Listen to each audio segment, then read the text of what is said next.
Yo, RX back with another breakdown of UFC Vegas 86. Marcin versus Pyfer. We back with another Apex card. Boo. But at least this one actually does look pretty decent on paper. For an Apex card, this actually is a pretty solid card in my opinion. So I'm kind of excited for this one. I think this card could be good, way better than last week's underwhelming card, and I'm excited. So let's hope this card does live up to expectations, and well, not even expectations, but to its value on paper, I guess would be how I would describe it.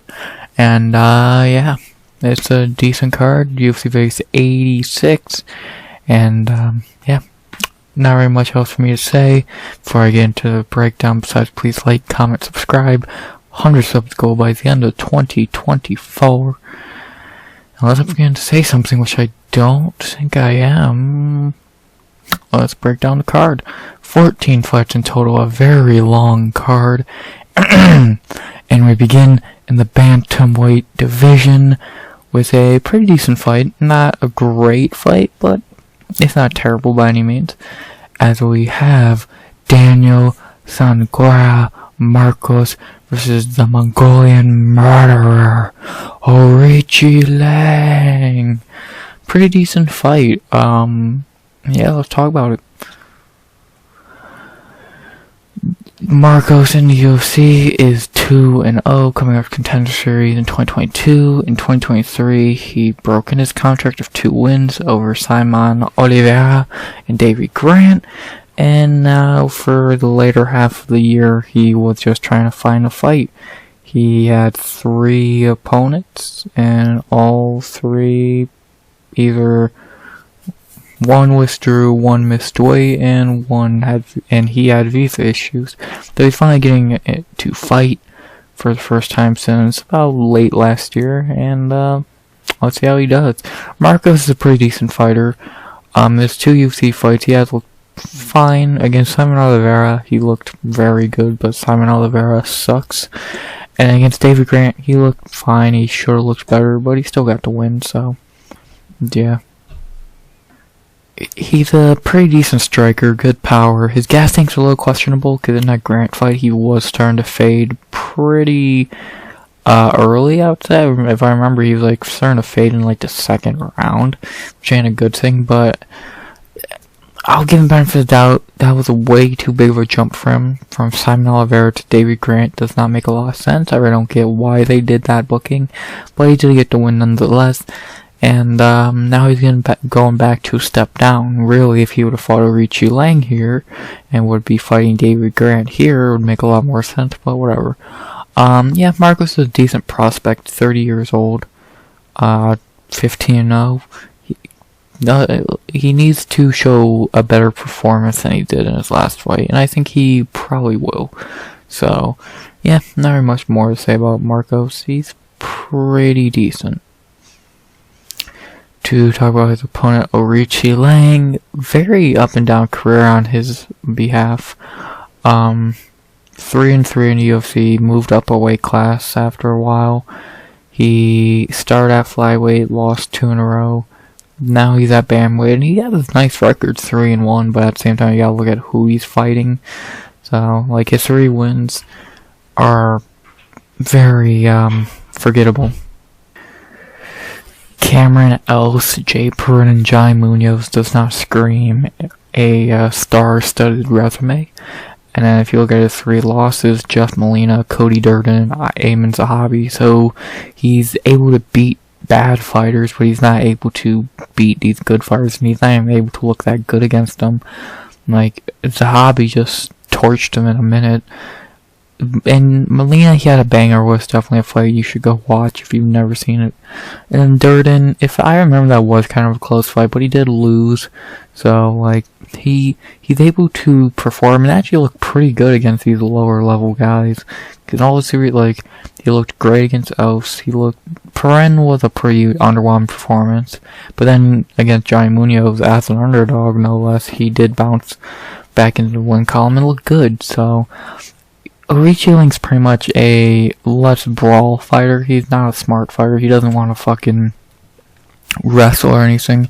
He wants to brawl, and again, against some lower level guys, that works. He's able to break them like a Cameron Else. But against Aim Sahabi, a Jeff Molina, that's not going to work so well. So, and he has a super veteran record, 25-11, very good record, only 30 years old, which is crazy for a record like that. But yeah, he's a decent fighter, but his ceiling's definitely, he's a mid fighter. Again, he can beat bad ones, he can't beat good ones. Not much to say. We've seen a million fighters like Aoriqileng who, he's mid. Pretty simple. The betting after his fight have Daniel Marcos minus 210 to plus 165. I would probably agree with that. Marcos 200, 210. That makes a lot of sense. He is a better fighter. I think he has taken a lot less damage in his career. He has shown to look better against these higher level guys.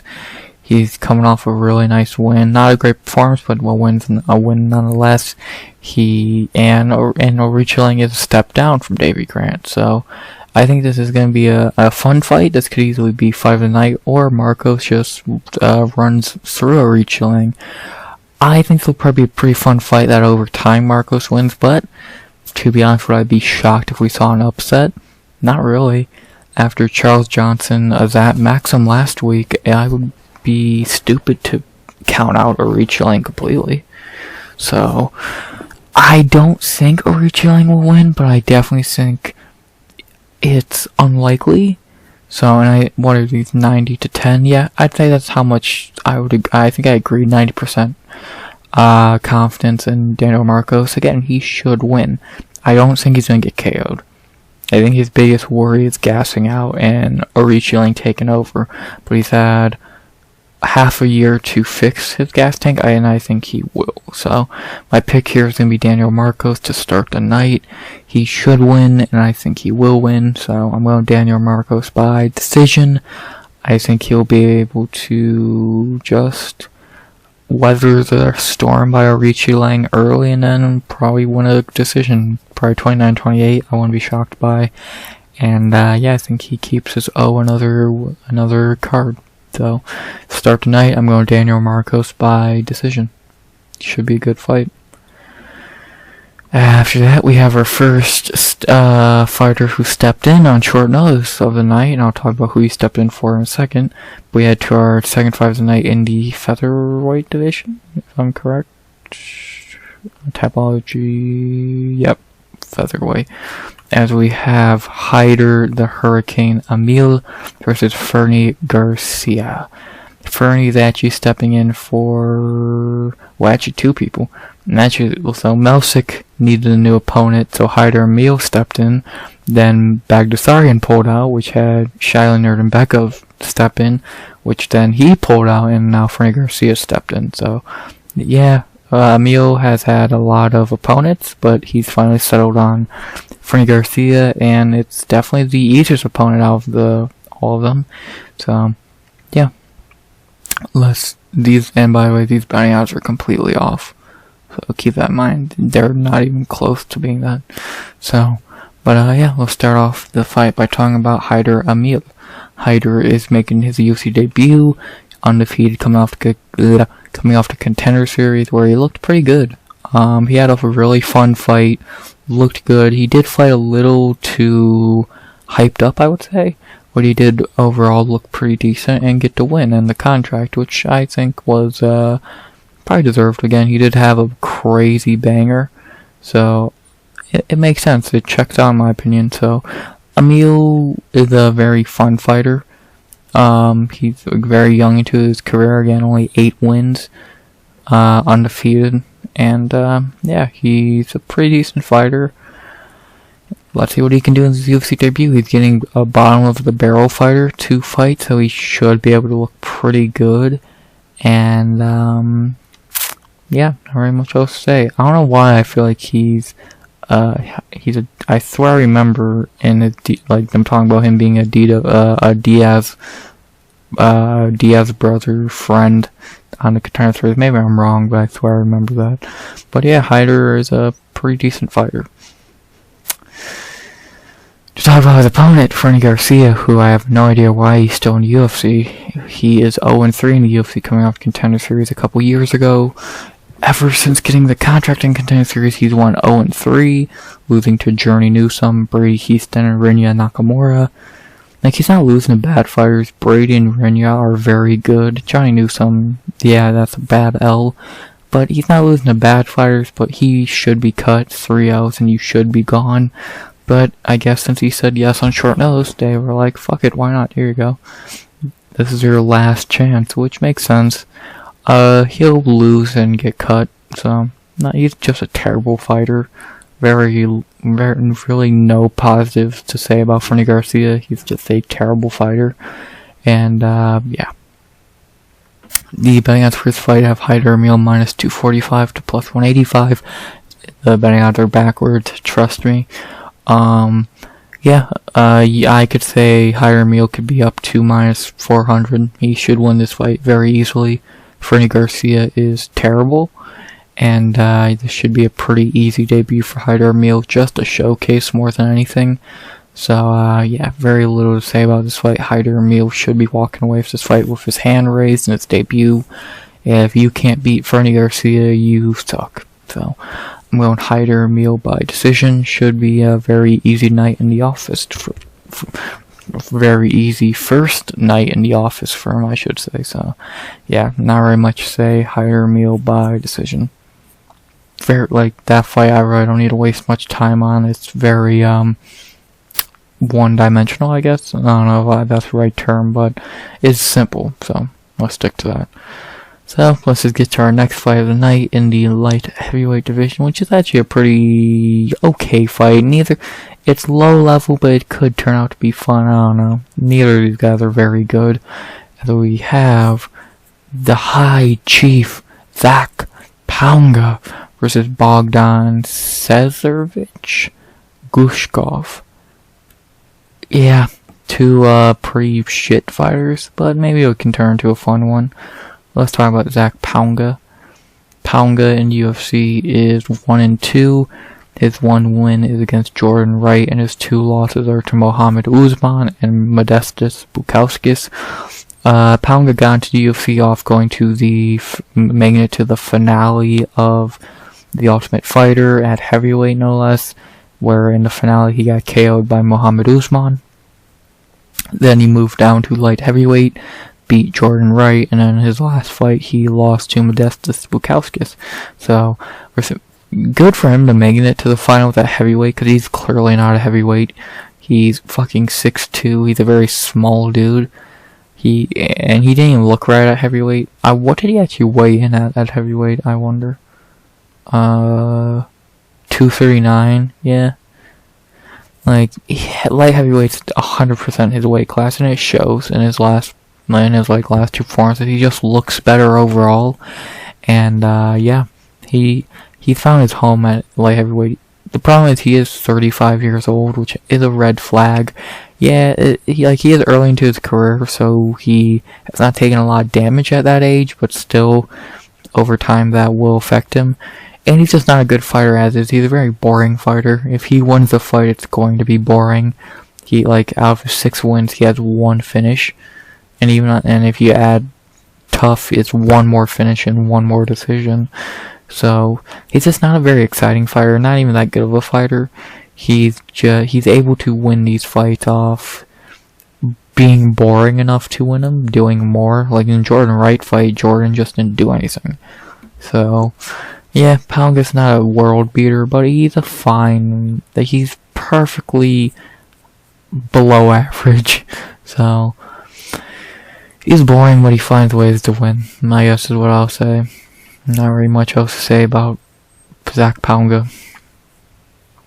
2, talking about his opponent, Bogdan Guskov.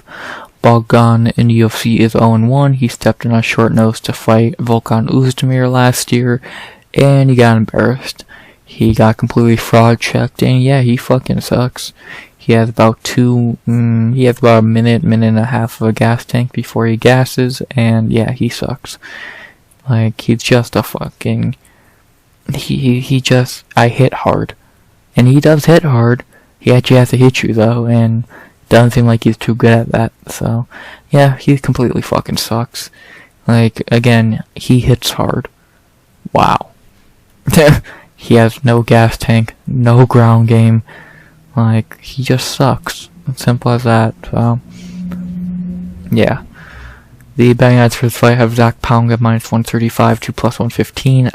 I would agree. When I first saw this fight, I was leaning a pick'em, but I definitely think Pauga should be a small favorite in this. The more I think about it, because I do think he's a better fighter. Wow. Okay, this is interesting. I definitely think he is a better fighter, and I think he is a smarter fighter. So I do think he should be able to fight better in this fight and get to win. The biggest worry in this fight is definitely his chin and Bogdan's power, because the 1 or 2 minutes Bogdan ain't gassed. If he hits you, you are going to go to sleep. So Pauga's definitely gonna need to be careful in those first few minutes, but if he can make it to like the fourth minute of the first round, he should be fine. And especially if he makes it to the second round, even if he lost round 1, he should be able to easily just win. So, yeah, I'm a little worried picking Pauga, but I definitely think he should be able to find his way into the later moments of the fight and get the win. So, my pick here is going to be Zach Pauga. I do think he'll be able to survive early, not get KO'd. If he did get KO'd, would I be that shocked? No. To get KO'd by Mohammed Usman. Like, yeah, he did get KO'd by a heavyweight when he's not a heavyweight, but still. Yeah, Pauga should be able to fight smart and make the fight boring after a while and get a win. So, my pick here is going to be Zach Pauga by decision. I think he fights boring on his way to... He survives and fights boring on his way to a prior 29-28 decision. So, not very much else to say about that. Should be a pretty easy night for him after he survives the first few minutes. So, yeah, not very much else to say in that regard. Pauga by decision. After that, we head to our 4th fight of the night, which is way too good to be so long on the card. This should easily be on the main card, because this fight is great. I'm very excited for this fight. Easily one of the better fights on the card, as we head to welterweight for a banger between Jeremiah Wells versus Max Payne Griffin. What a fucking banger of a fight. God damn, man. This is a fun fight. Let's talk about Jeremiah Wells. Jeremiah in the UFC is 4-1, really should be 3-2. His 3 wins are Warley Alves, Blood Diamond, and Court McGee. His 2 losses are Matt Thembelsberger and Carlston Harris. First, like, he started off his UFC career really well, smashing Warley Alves as he should, embarrassing Blood Diamond as he should, and flatlining a 40-year-old Court McGee as he should. But then he started to have problems. Thembelsberger was a complete robbery of a fight. He definitely lost that fight. He showed a lot of heart and toughness in that fight, but he definitely lost. And then in his last fight against Carlston Harris, he's winning that fight easily until he got caught in the anaconda choke and got put out. Wells is a very good fighter and very tough fighter to fight because A, he has bombs in his hands. B, his wrestling's really good. C, he's strong as shit. But then you have he does gas very easily. He's not the smartest fighter in the world. So there's definitely pros and cons to how he fights and the fighter that he is. Like, he is a good fighter. He's definitely a good fighter, and he's definitely an annoying fighter to fight. But in the same breath, he is definitely beatable. If you fight smart enough, you can beat him, like Carlson Harris. And Semelsberg didn't even fight smart. He just kept clipping him and knocking him down. So Wells is definitely a good fighter, but his gas tank not being great, his fight IQ not being great, definitely has weakened him, and his last fight definitely did expose that, because again, he was winning that fight completely until he got submitted. So I don't know, Wells is a good fighter, but there's definitely some holes in this game that at 37 years old I highly doubt he'll fill. But yeah, he's a good fighter. To talk about his opponent, Max Griffin, one of the most underrated fighters in the UFC for a while now. In the UFC, he has a record of 7-8, which I know does not sound good, but if you really look over his record, it really explains a lot. If you look at some of his wins, Mike Perry, Carlos Condit, Tim Means, if you look at his, and then his fucking losses, Colby Covington, Zaleski, Thiago Alves, Alex Morono, Alex Oliveira, Neil Magny, that was a debatable decision, Michael Morales. The dude has fought a who's who of guys in the many years he's been in the UFC, and he's won some. Like, his best win is definitely Mike Perry, and then number two would definitely be Neil Magny, because I definitely do think he probably got robbed in that fight. So, and if you look at his losses, dude lost to Colby Covington, self-explanatory. Zaleski, very good fighter. Morono, good at fighting his fight. Michael Morales, a great prospect. Like, Griffin's a very good fighter, and I'm happy he has got some recognition over time. I guess he's back to being underrated, because for a minute he was getting a lot of respect, but now he's back to kind of being overlooked. Like, he had a really nice 3-fight run in 2020 and 2021, ripping Ramiz Brahimah's ear off, pretty much, flatlining Kenan Song, and retiring Carlos Condit. That's a very good 3-fight winning streak. And then, to be honest, he should have beat Neil Magny, again, very questionable decision. And then he beat Tim Means. That was, I know that says a split. That was terrible judging. He clearly won that fight. He easily could have won 5 in a row. And fuck, if he would have won this, he would have been ranked. He would have not even fought Tim Means. So, and then, again, losing to Michael Morales in his last fight. He didn't even look that bad in that fight. It's just Michael Morales is a different breed, bro. That dude's good. So, I don't know why Max Griffin gets a lot of, I don't even want to know if I want to say he just gets overlooked so much. I definitely think he's a really, really good fighter. And at 38 years old, he's still fighting at a very high level. Like I said, only a couple years ago, he was fucking a borderline ranked dude. So, and yeah, I know most of his wins are against Kant, but fuck, he debuted against Colby Covington. Fuck. Can you give him a little harder of a debut, please? Shit. So, I don't know. I think Max Griffin's a lot better than people. I think Max Griffin's a lot better than people do give him credit for. And, yeah, I'm 38 years old. He still fights at a very high level. So, yeah. The betting odds for this fight have Jeremiah Wells minus 180 to plus 150. I don't get that at all. I would definitely move those down to either a pick'em, or to be honest, I'd have Max Griffin a favorite over Jeremiah Wells. I'll say a pick'em. That's how I'm feeling with this fight. I definitely think this is more of a pick'em, because I could see this going many ways. You got two dudes in their late 30s who are still fighting at a very good level. You just gotta think who's gonna be able to do their game plan better.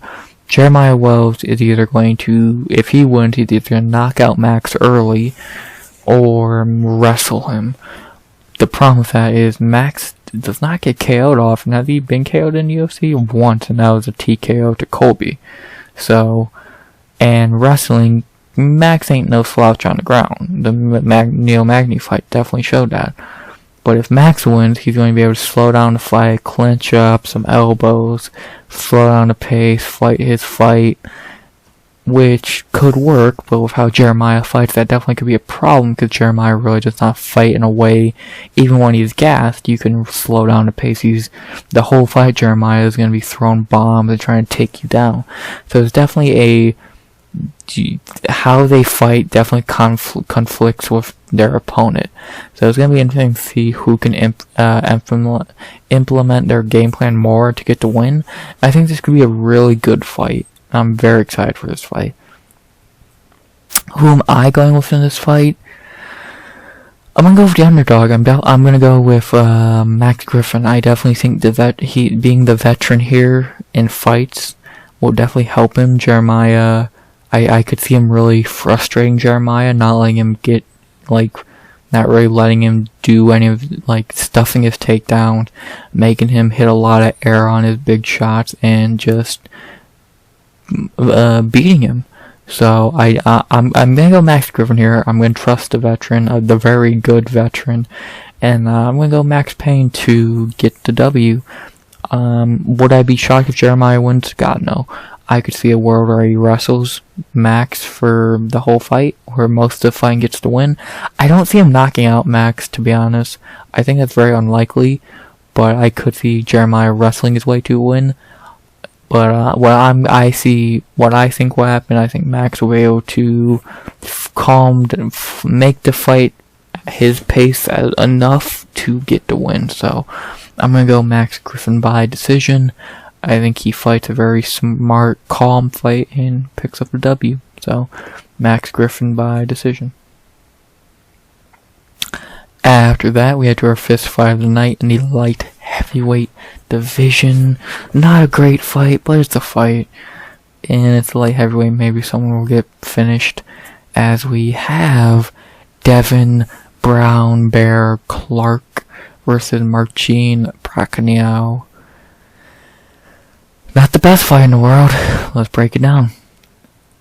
Devin Clark in the UFC is 8-8. Jesus. Crazy fucking record. Some of his best wins are Alonzo Menefield and Da Ung Jung. That's their best wins. His losses, he's lost to Jan Blachowicz, Alexander Rakic, Ryan Spann, Anthony Smith, Kutalaba, Azamat Mirzakhanov, and Kennedy Nzechukwu. The dude's only losing to really good fighters. Top 5 ranked dude, top 5 ranked dude, top 15 ranked dude, top 10 ranked dude, and that's the most debatable one. Very good fighter in top 10, 15.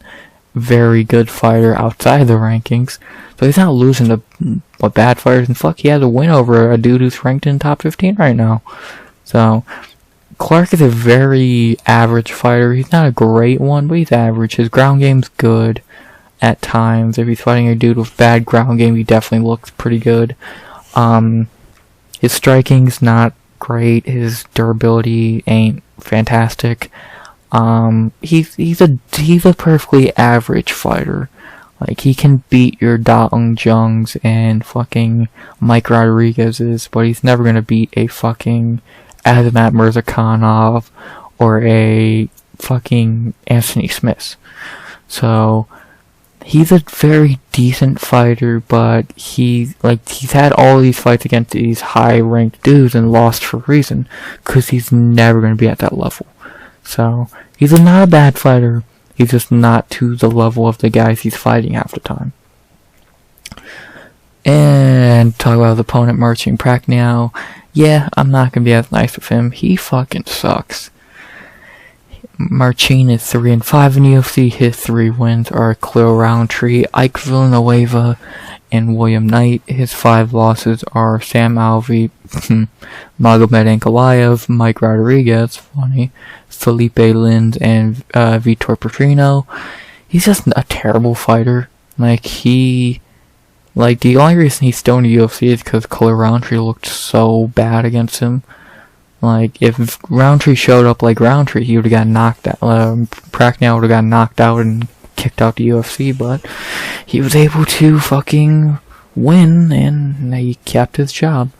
Then he beat shitty Ike Villanueva, lost to shitty Felipe Lins, had one of the worst fights ever with William Knight, and got destroyed by Vitor Petrino. He's a bad fighter. He's 35 years old now. His ground game is dog shit. His striking ain't even that good. He's just a bad fighter, and I think that's gonna really show again in this fight. So, yeah, not very much good to say about Prachnio. I've never thought he was good, and I think he's going to show that again this week. So, yeah, not very much to say. The betting odds for this fight have Devin Clark minus 190 to plus 160. I'd agree. I think those are perfect odds for Clark, 190, 180. I don't like Devin Clark at minus 200. I think he's a very untrustworthy fighter, and so I definitely think 190, 180 is his ceiling, especially in a fight he should win. So I'm going to definitely say I like those odds. And of course I am going to pick Devin Clark to win this fight. I think he'll be able to wrestle like Vitor Petrosyan did at will and win. Will he get a finish like Petrosyan did? I'm not sure. I doubt it. But I definitely think he'll be able to wrestle like Petrosyan did and get the win. So I'm going to go Devin Clark by decision. Yes, I'll pick a finish eventually. Just wrestle and win. Prachnio has no ground game, and Devin Clark should be able to abuse that pretty easily. So, yeah, Devin Clark by decision. After that, we had to our only female fight of the night, and it's a pretty good one, and definitely one I've thought about a lot more than I probably should have, because on paper maybe it's a lot clearer than I think it is. As we head to our sixth fight of the night in the women's strawweight division between Loma Lookboonmee versus Bruna, the special one, Brasil. Not a bad fight. Very decent fight. Not the most logical booking. I'll talk about that more later. But not terrible booking. So, let's talk about Loma Lookboonmee. Loma in the UFC is 5-2. Her 5 wins. Alexandra Albu, Jinyu Fry, Sam Hughes, Denise Gomes, and Elise Reed. Her 2 losses are Angela Hill and Lupita Godinez. For her wins, she's beaten 4 shit fighters and Denise Gomes, who's very good. And her 2 losses are Angie and Lupi, 2 ranked fighters. So, she's a very technical, very good fighter. She's definitely one of the more skilled fighters in this strawweight division when it comes to just all facets of MMA. Her striking and kicks have always been good. Her ground game is very solid. Her biggest issue is she's short. She's 5'1", but she definitely makes up for that with being so good at everything. So definitely I think someone who is a ranked caliber fighter.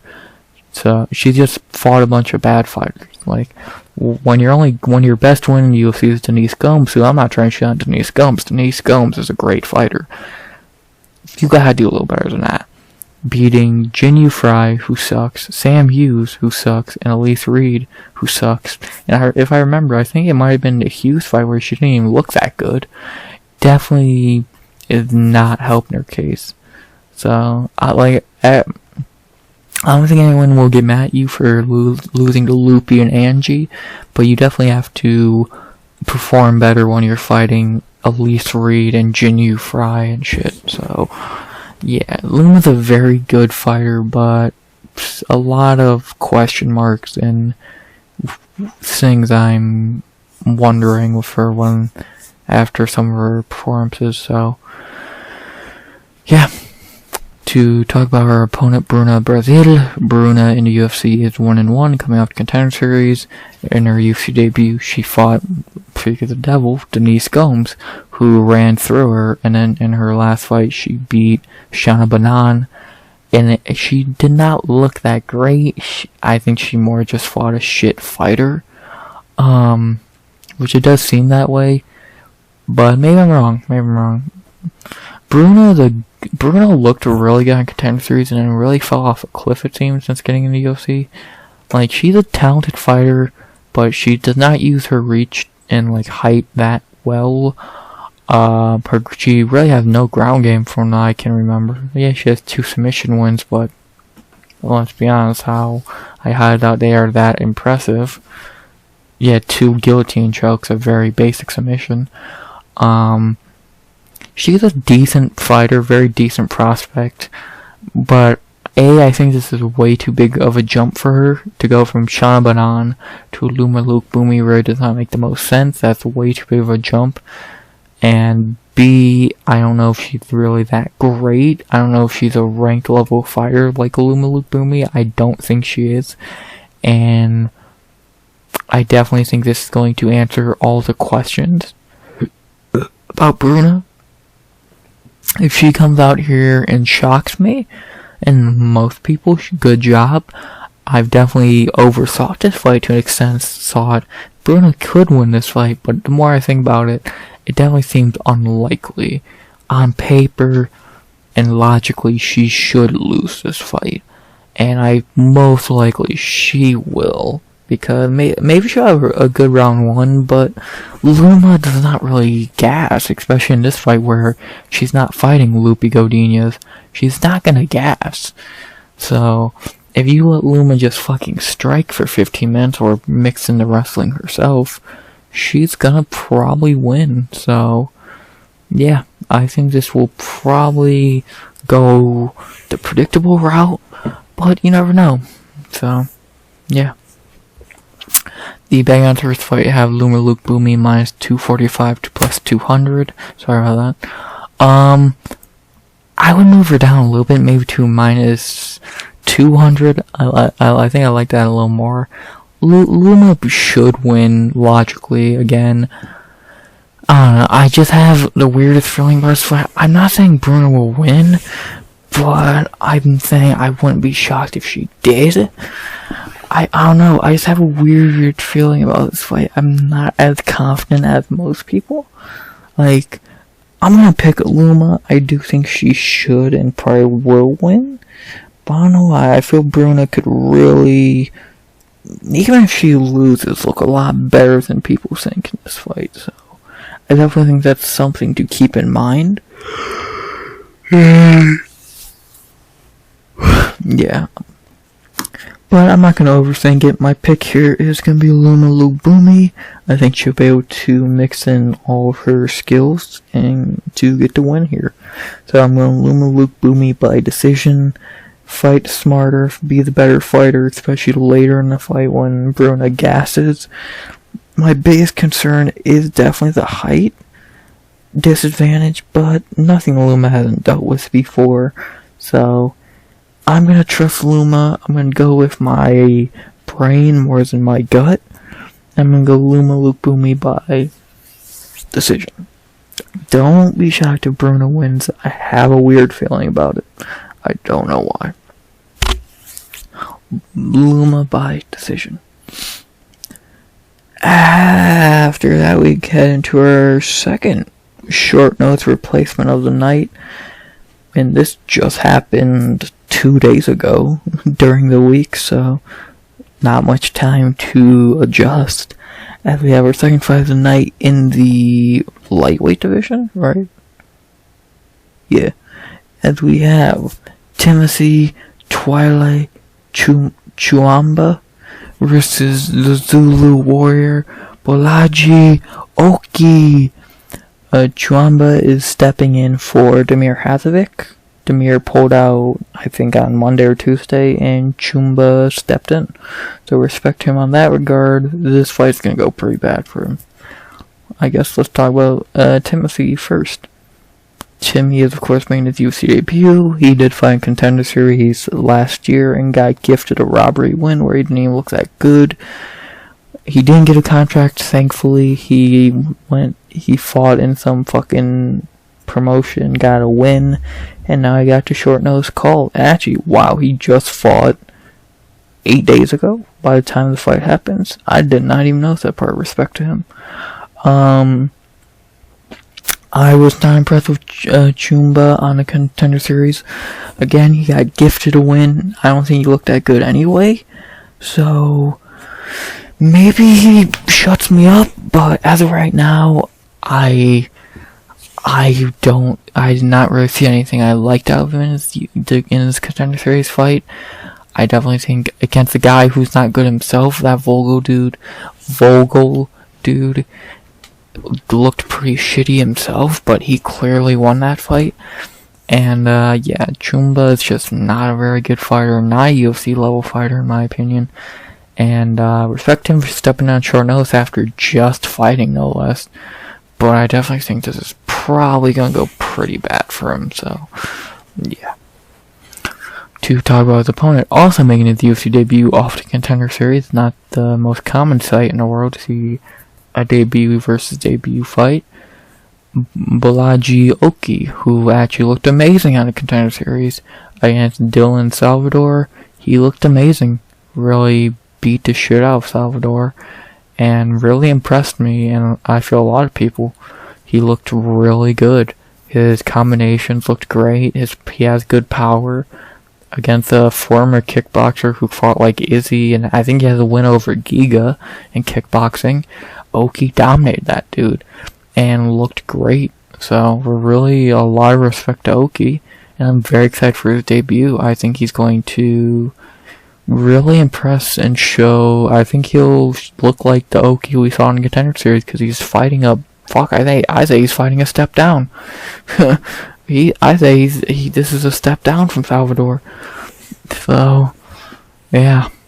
I'm excited for Oki's debut. Definitely one of my more interesting fighters from the Contender Series last year. I'm very excited to see how he does look in the UFC. So, yeah. There's no betting odds on There's no betting odds on Tapology right now for this fight, but I'm pretty sure Oki's like minus 190 or some shit, almost 200, which I would have Oki about 250. I think that sounds right. He should win this fight. I'm really not too concerned. Cuamba just fought. He's not a good fighter to begin with. And I think Oki should smash. So, fuck, I think Cuamba's a step down from Damir Hazovic. So, yeah, Oki should win this. I'm going Bolaji Oki by knockout in the first. I think he clips that chin or maybe a body shot and gets the win. So, not very much else to say. Bolaji Oki by knockout in the first. Let's see what you could do. And now time for the featured prelim. A fight that does not look great on paper, but maybe it will be good. As we head to welterweight to close out the prelims with Trevin, the Problem, Giles versus Carlos, the Nightmare Prates. It's a fight, not a bad fight, pretty simple fight to break down because it's clear what they're trying to do, but still let's break it down and talk about Trevin Giles. Trevin in the UFC is 7-5. How? Some of his wins are, let's see, he beat Ryan Spann, the fuck. James Krause is his best win. This was a robbery, so I'm not counting this. His losses are Zach Cummings, GM3, Dracus Duplessis, Michael Morales, and Gabriel Bonfim. So he's losing to good fighters. He lost to a really good Dracus Duplessis, very good Michael Morales, Bonfim that has aged worse, but whatever. Yeah, Trevin Giles is a terrible fighter. I've never thought he was good. I think he fucking sucks, actually. And, yeah. I don't think he's a UFC level fighter. Never thought he has been. I think he fucking sucks. Like, he's only in the UFC because he keeps being able to beat these cans like Luis Cosi and Preston fucking Parsons. So, yeah, Trevin Giles kind of sucks, and not really much else to say. To talk about his opponent, Carlos Prates.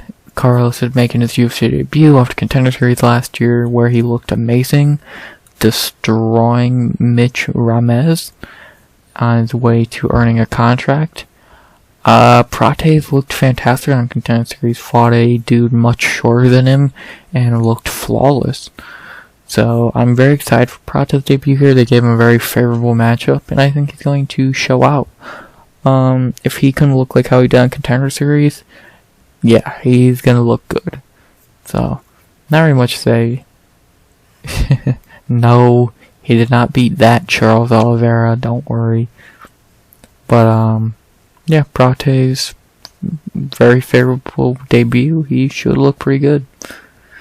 The betting odds for this fight have Carlos Prates minus 225 to plus 185.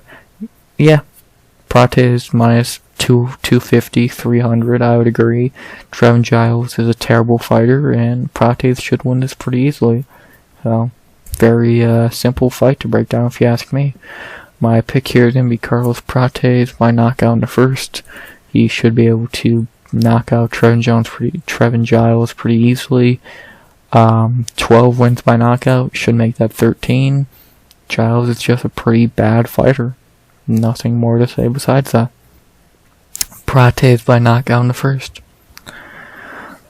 So there, it's the prelims, pretty decent prelims. Like, one of your worst fight on the prelims is probably Zach Pauga. That kinda, Pauga and Bogdan, that probably says a lot. This is a pretty okay fight. This is alright. Banger. Actually, this might be the worst fight in the prelims. This could be interesting. Oki should be fun to see. Prates should look good. Fine prelims. Perfectly fine prelims. But now we get to a main card, which is actually pretty decent. Very solid main card, especially for an Apex card.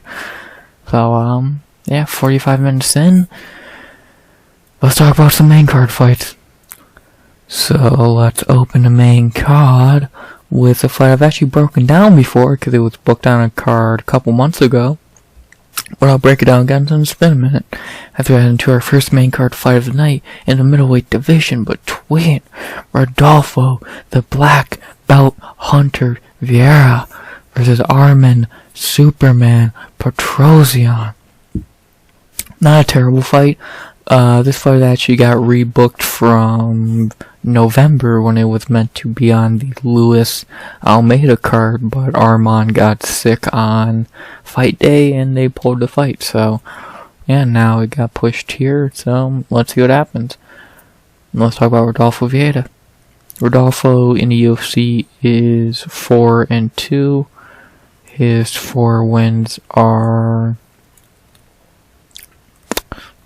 Oscar Pichota, Sarpreg Safarov, Dustin Stoltzfus, and Cody Brundage. His 2 losses are Fluffy Hernandez and Chris Curtis. So every time he fights up in competition, he loses, and every time he fights a can, he wins. And so he's one of the most one-dimensional fighters in the UFC. He can't strike, he has no gas tank, he's just trying to get you to the ground and sub you. If he can't do that, he ain't winning. So, he's a super simple fighter, but he's still a dangerous fighter. Again, like, if you're on the ground with him, you're probably fucked. But if you're striking with him, you're good. You're completely okay. So, yeah, he's one of the most one-dimensional fighters in the UFC. I've broken down so many of his fights at this point that it's so easy to talk about him. Like, he has about barely a round of a gas tank. He has no striking ability. His takedown entries are terrible. He's just, I hope I can get you down and beat you, because if I can't, I lost. So, yeah, he's not a very good fighter. Plus, he's just getting older. Been almost a year since his last fight. Now he's 34 years old. Not looking too good for Rodolfo. To talk about his opponent, Armen Petrosyan. Armen in the UFC is 3-1. His 3 wins, really, I would say he's 2-2. He beat AJ Dobson and Christian Fraudroy Duncan, but he lost to Gregory Rodrigues and Kyle Borrello. This was a robbery in my opinion. And then you can't get mad at losing to Kyle Borrello, come on. And then he beat AJ Dobson, who sucks, and Christian Leroy Duncan, who sucks. So, Armen's a pretty decent fighter. His striking's very good, his gas tank's very decent. Good power, really good striking, like I said. His ground game ain't no slouch. Like, he's a decent fighter. And, like, the fight that really shows that off the best is the Gregory Rodrigues fight, where he went to fucking war with RoboCop. he did not win that fight. I know, really bad decision, but he really did impress in that fight and show a lot of heart and a lot of toughness, because he did look pretty good. So, but besides that, again, you can't get mad losing to Kaio. AJ Dobson, good job, you beat a can. And Christian Leroy Duncan, good job, you beat a can. No one cares. So, yeah, Armen is no world beater, but he's not a slouch either, so not really much else to say. I've broken down his fight before, so I'm not really that hyped to break it down. If you want to hear a better breakdown of this fight, go watch the Luis Almeida breakdown, where I break it down a little better, in my opinion. So, yeah. The betting experts I have Armen are pretty much pick 'em. I think Armen might be a little favorite right now, but I don't remember. What were the odds for the first fight? Yeah, I would say this is a pick 'em fight. Either Rodolfo gets him on the ground early and subs him, or Petrosyan beats him up later in the fight. Pretty simple. I'm gonna stick with the pick I had in the first time they fought. They were meant to fight, and that was, I'm gonna go Armen Petrosyan by knockout in the second. I think he survives the early. I think he survives round 1. Rodolfo gasses really badly, can't get it to the ground, and he probably gets finished. So I'm gonna go Armen Petrosyan by knockout in the second. Don't get subbed and win. Pretty simple game plan, if you ask me. Maybe easier said than done, but also Rodolfo Vieira does not even have a good takedown entry, so I don't know. I guess I would say I'm a little happy they rebooked this fight, because I do think it's decent matchmaking. But yeah, Petrosyan should probably win this fight, but there's always that risk of getting submitted with Rodolfo, so excuse me, keep that in mind. And my pick here is Armen Petrosyan by knockout in a second. After that, let's head to lightweight for a second fight of the main card. And this fight is not too bad. It does look like it should be a pretty easy fight to predict on paper, but you never know what can happen. As we head to our second fight of the night in the lightweight division between Michael the Menace Johnson versus Darrius Beast Mode Flowers. Not a terrible fight. Don't really make the most sense booking wise, in my opinion. But whatever. Yeah, let's talk about Michael Johnson. Don't really got much to say because it's Michael Johnson. Like, 13-15 record in the UFC. Not gonna say much. We all know the memes. He can beat Tony and Dustin, but then he loses to Clay Guida and Thiago Moises. Makes no fucking sense. It's Michael Johnson, man. Whatever, that's just how it is. He's still fighting at a very decent level at 37 years old. In his last couple fights, like, the Malarkey fight was really close. You could give him that fight. The Diego Vieira fight, he was winning until the knockout. He's still fighting at a very decent level at this age. Just his chin has failed. His chin failed him again in the Vieira fight. He literally got KO'd the exact same picture-perfect way as he did against Emmett. So, like, for his biggest problem to be his chin at 37 is actually a pro and a con. So, let's see what MJ can do, man. 37 years old, still going. Let's see what he can do. And then talk about his opponent, Darrius Flowers. Darrius in UFC is 0-1. He got a contract off Contender Series in a bullshit way. The Bolaji dude fucking dislocated his shoulder. So I don't know how the fuck that's a win, let alone a contract. And then in his UFC debut, Flowers completely just embarrassed himself. He got outclassed. He tried to become an actor and against fucking Jake Matthews. That got embarrassing. He's just a bitch. And I can't wait to see him get beat up again, because he's a bitch. At Matthews' fight, I lost all respect for him. So, yeah. The main first fight, Michael Johnson minus 125 to plus 105. I agree. I have Michael Johnson up to minus 150. Like, on paper, I want to say he's a bigger favorite. Like he should be, but at the same time, it's Michael Johnson. You can't trust him, and I get it. So, I'm gonna, minus 150 is the highest I would go, and I think that's fine. He should win this fight, which means he's probably gonna get KO'd. Michael Johnson should win a fight, means he's going to get put out cold. So, sorry. I hope I'm wrong, but it does not look very good for MJ. So, I think Michael Johnson should win pretty easily. On paper, he should. We'll see what happens. My pick here is going to be Michael Johnson by decision. Darius Flowers is a terrible fighter that Michael Johnson should beat. Will he? We'll see. That chin needs to hold up. Simple as that. Not very much else to say. After that, let's head to the middleweight division for our third fight of the main card.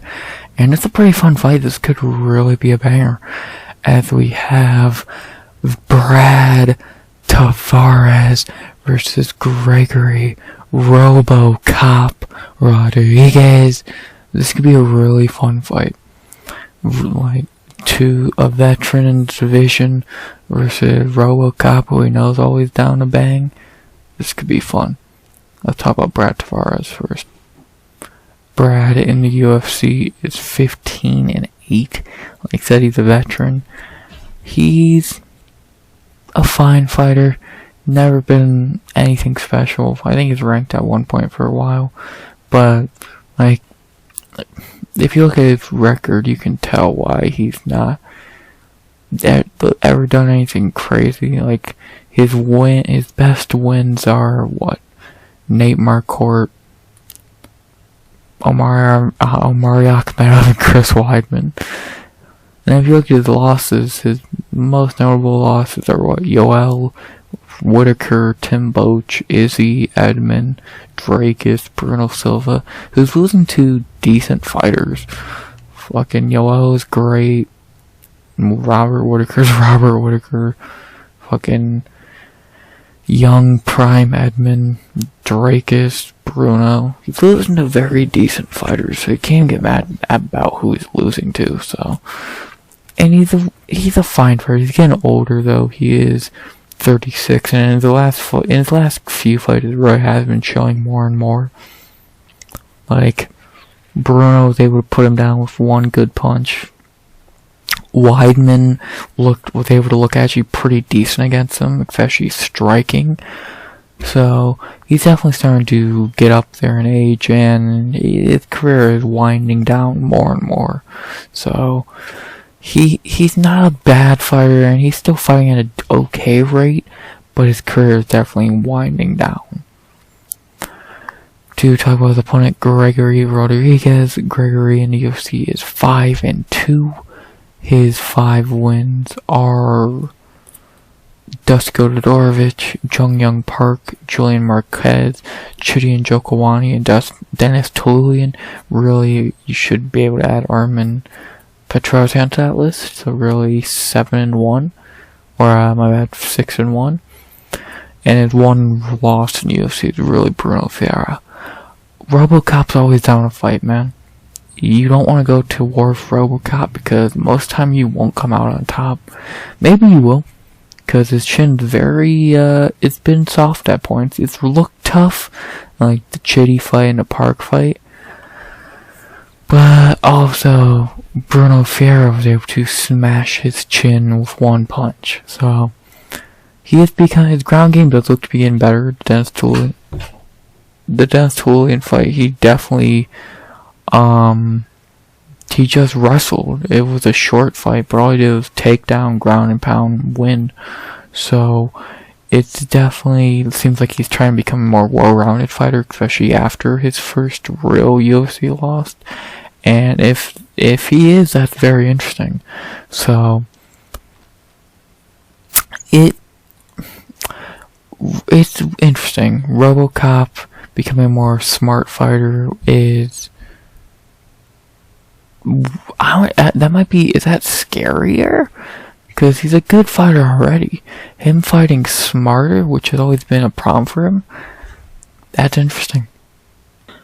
A more well-rounded RoboCop is definitely sounds a little scarier than the RoboCop we've already seen in the UFC. So, a lot of interesting things to think about with this fight. And so, again, it's a really good matchmaking. The bangouts for this fight have Gregory Rodrigues minus 240 to plus 200. Yeah, it makes a lot of sense. Tavares is not a heavy hitter, so RoboCop's biggest worry and weakness is definitely covered up and will not really be exploited. So he should be able to win this fight without much issue. I really don't see it being too hard of a fight for Gregory. He's fighting a dude who's not a heavy hitter. A guy who is 36 years old, looking pretty bad in his UFC career, looking pretty bad in his last fight. He should be able to win this fight. If he can't win this, where he gets knocked out, there's a problem. So, but I'm gonna pick Gregory Rodrigues. Of course, he should win this. I'm gonna go Gregory Rodrigues by... I was thinking he might not be able to finish Tavares, but after the Weidman fight and involving the ground game too, I'm gonna go Gregory Rodrigues by knockout / TKO in the second. I think Tavares will gas quickly, and Rodrigues will definitely take note of that and finish him later in the fight. So I'm gonna go Gregory Rodrigues by knockout in the second. He should be able to beat old man Tavares. So yeah, Rodrigues knockout in the second. After that, we head into our fourth fight of the main card, staying in the middleweight division for a fight that might be good, might be bad. I don't know. Don't know much about one of the fighters in this fight. As we have in our fourth fight of the night, Igor Duelist Poteria versus Robert Bryshek. Igor stepping in on short notice about last week for Albert Duraev. So, interesting replacement. And not really going to say much about this fight. The most interesting part of this fight actually is, I'm pretty sure this is Igor's middleweight debut, which is really interesting. So, that'll be interesting, but either way, he's a terrible fighter. He is 1-3 in the UFC, and that one win was just a joke. So, he's a bitch, and I hope he loses again and gets cut. Not really much to say about Igor Poteria. For Bryshek, his UFC debut, one of those guys who just got signed and got handed a contract. Maybe he's good, maybe he's bad. I don't know. We'll see. Joanna has a brother, and we'll see how good he is. Pretty simple.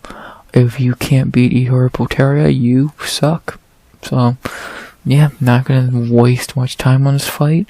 There's the betting on thing on Topology, but I'm pretty sure Bryshek is like minus 150 or some shit. He's a pretty decent favorite. And I agree, he should be a favorite in this fight because Poteria sucks. And I'm gonna go Robert Bryshek by knockout in the first. Not really much to say. You should be able to beat Igor Poteria. Not really much to say. After that, we head to our great co-main event of the evening, a banger in the featherweight division. Another short notice replacement, but this one also a pretty good one. As we have in our co-main event of the evening in the featherweight division, Dan 50K Ige versus Andre Fili. What a fight. Fili is stepping in for Lerone Murphy, who pulled out about a week or two ago. So, in my opinion, a step up in competition for Ige from Lerone Murphy, but that's just me. This should be a really fun fight. Let's talk about Dan Ige. Ige in the UFC is 9-6. Not gonna go down to a UFC career. I think we know it by now. His UFC career at this point is beat unranked dude and then lose to ranked guy. And he's been doing that for a solid about 4 or 5 years now. Like, his best win in the UFC, this does not count. His only win in the UFC over someone who was ranked is against someone ranked or who was ranked is Marcin. Then I guess that says a lot about how good Ige is. I don't know, I think Ige's a little bit overrated. He's not a bad fighter by any means, but do I think he's a top 15 dude? No. So, like, in his last fight, I think that got shown even more. Like, Bryce Mitchell was able to just do the bare minimum and win, which is not a good look. So, Ige really is a decent fighter, but his power has really carried him a long way. And when you've only been able to beat unranked guys for the last couple years, I guess that really says a lot about his ability. So, he's a good fighter, but maybe a little overrated. And then to talk about his opponent, Andre Fili. I think we all know Andre Fili by now. Dude's been in UFC for 10 years. This is year 11. He's 11-9-1. And I'm not even going to talk about his whole UFC career, because I would be here all day. I'll talk about his last fight against Lookboonmee, where he looked fantastic. Knocking him out with a perfectly timed punch. Looked great. And now he's back to get a ranking. The dude he's fought everyone. I don't know if he's ever been ranked. If he has, it was like really low ranked, and it wasn't for long. So it would be cool to see the dude who's been grinding for 11 years now in UFC to finally get ranked, because he is a really talented fighter. He's just either underperformed or ran to a wall. Like, if you look at some of the people he's lost to, Max Holloway, Yair Rodrigues, Calvin Kattar, Michael Johnson, Sadiq Youssef, Bryce Mitchell, Joe Anderson Brito. Like, Nathaniel Wood, he's only losing to really good fighters at this point.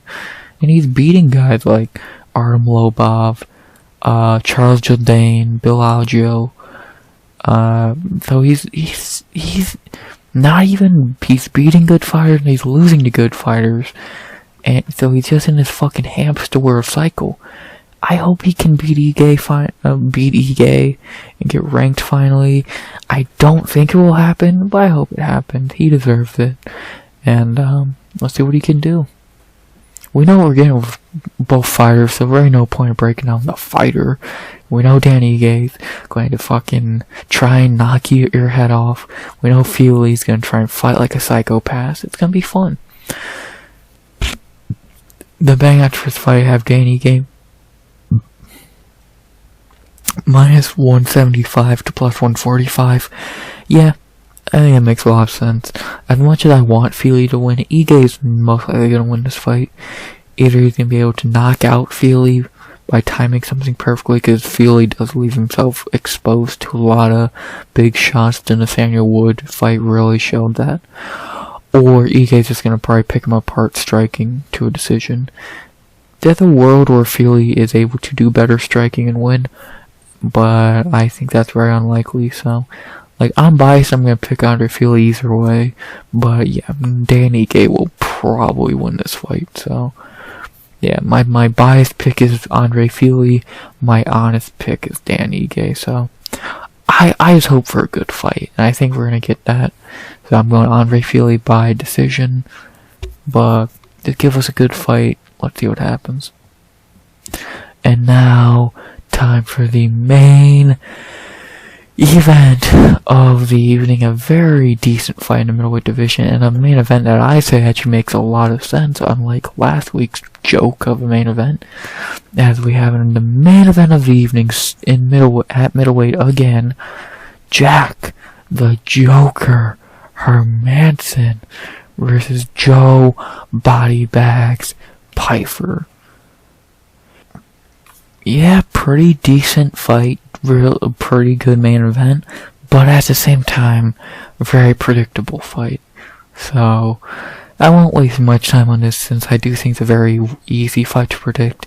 Jack Hermansson is 35 years old. He's not fought in a year, and he's not a good fighter anyway. Getting older ain't helping.